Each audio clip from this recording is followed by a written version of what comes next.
Hi, welcome back to Drew's Lab, and we're just going to look at this new product that's out here, and it's the Digex N450 digital sight. Now, if you're familiar with the thermal sight, the Thermion, it looks more or less exactly like the Thermion. It's a wee bit longer at the front here, but basically the whole controls and the whole setup is pretty much similar to the Thermion.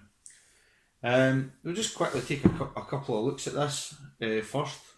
You've got your lens cap here, we've got this extended bit with the end, we've got the focus on it here, we've got the diopter focus which is here, it's nice rubberized.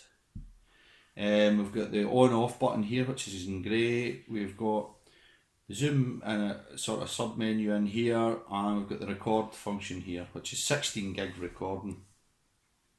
Up here we've got the main menu and the zoom wheel for the digital magnification.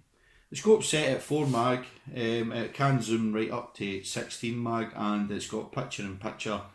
When it's set at 4 with the picture in picture at 8, it's absolutely really good. The batteries, Pulsar went quite well with this. The battery compartment's up here under this turret. It comes with 3 batteries, I'll show you why that is now. We've got the dual bay battery charger. There's one of the batteries in it. As I said, there's 3 batteries. It also comes with an IR, and the IR is pretty good, which you can see.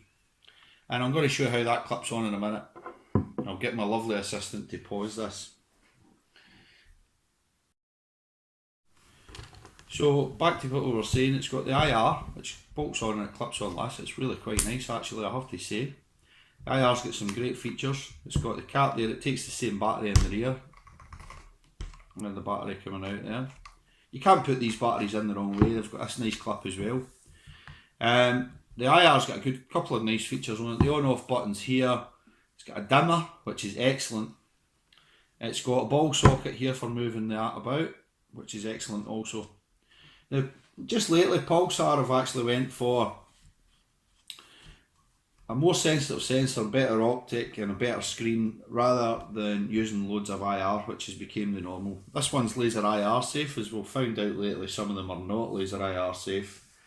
The dimmer, so we don't need as much as a powerful IR. And this has been proven on the front attachment N455 and the sightline. And it's basically, this is the same as the Digiscope that was out the N450. It's the same sensor and same screen that's in it. But it's just in a sort of nicer package. It looks more like a traditional rifle scope. Now you could also mount it up, you could use one of these Yukon SW30 mounts, which would fit on nicely. They come with 25mm adapters, but it's a 30mm scope ring that's on this. So these retail for about £70, but they're quite good because they give you a really good eye relief. Pulsar's put some really nice things in this time, and I quite like this. They've given you a rubber eyepiece which is in here, it clips on the back. They've given you a spare battery cover for the top if you lose it, that's also quite good. I think that's it. And the usual download stuff that's in there. Now, as I say, it's got 3 batteries with it, but it's also got an internal battery which charges up also when you plug it in. It's also one of the other good features, and this was on the sightline as well.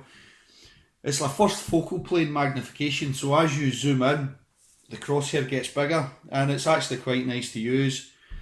But also, it's got 100 clicks of movement on the windage and the elevation.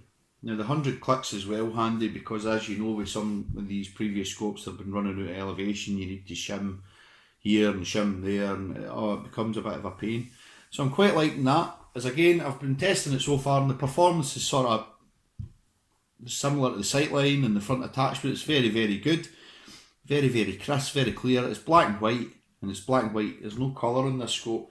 But then, most of these shoot at night, so I don't really think that it's a bad. But I really like this IR, and I like the way it moves about and all the features on it. And the dimmer is, well, dimmers, everybody's moving to dimmers because it's great when you hit a bit of cover.